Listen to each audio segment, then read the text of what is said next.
Une boîte de chocolat contient moins de 100 chocolats. En répartissant les chocolats en tas de 2 ou en tas de 3 ou en tas de 4, il en reste un à chaque fois. Mais en les répartissant en tas de 5, il n'en reste pas. Combien peut-il y avoir de chocolat dans la boîte? Justifié en expliquant la démarche utilisée. On va voir ici plusieurs méthodes. Voyons voir une première méthode qui utilise la divisibilité des nombres par 2, 3, 4 et 5. Le nombre de chocolats est un multiple de 5 car en les répartissant en tas de 5, il n'en reste pas. C'est aussi un nombre impair car si on les répartit en tas de 2, il en reste 1. Il suffit alors de dresser la liste des nombres qui sont multiples de 5 et impairs, et dans le reste de la division euclidienne par 3 et par 4 donne 1, puisqu'en les répartissant par tas de 3, il en reste 1, et en répartissant par tas de 4, il en reste aussi 1.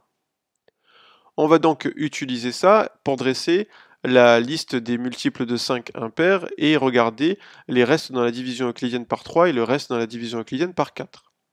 On commence, 5 c'est le premier multiple de 5 impair, son reste dans la division euclidienne par 3 est 2 et le reste de la division euclidienne par 4 est 1.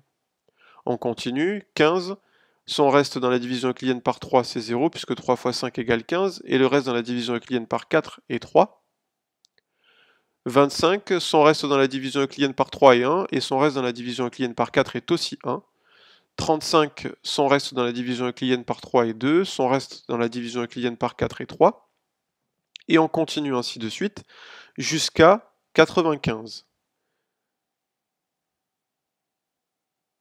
Ensuite, on observe le tableau et on s'aperçoit qu'il y a deux nombres, 25 et 85, qui sont tous les deux des multiples de 5 impairs et dont les restes dans la division euclidienne par 3 et par 4 est égal à 1.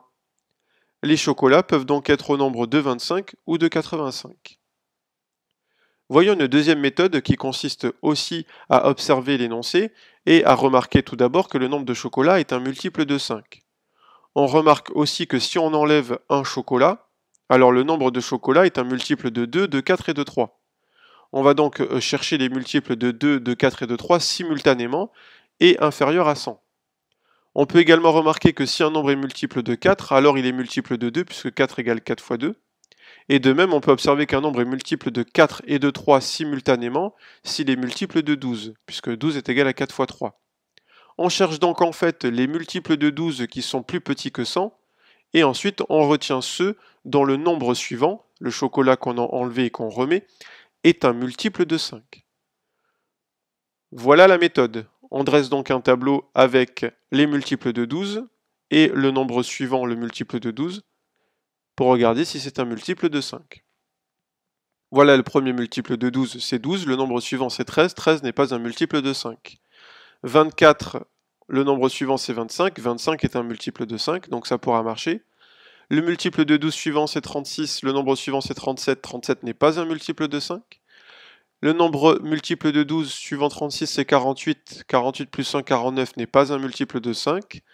60 plus 1, 61 n'est pas un multiple de 5, 72 plus 173 n'est pas un multiple de 5, 84 plus 1, 85 c'est un multiple de 5, et 96 plus 1, 97 ce n'est pas un multiple de 5.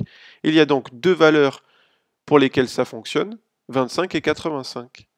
Les chocolats peuvent donc être de nouveau au nombre de 25 ou de 85.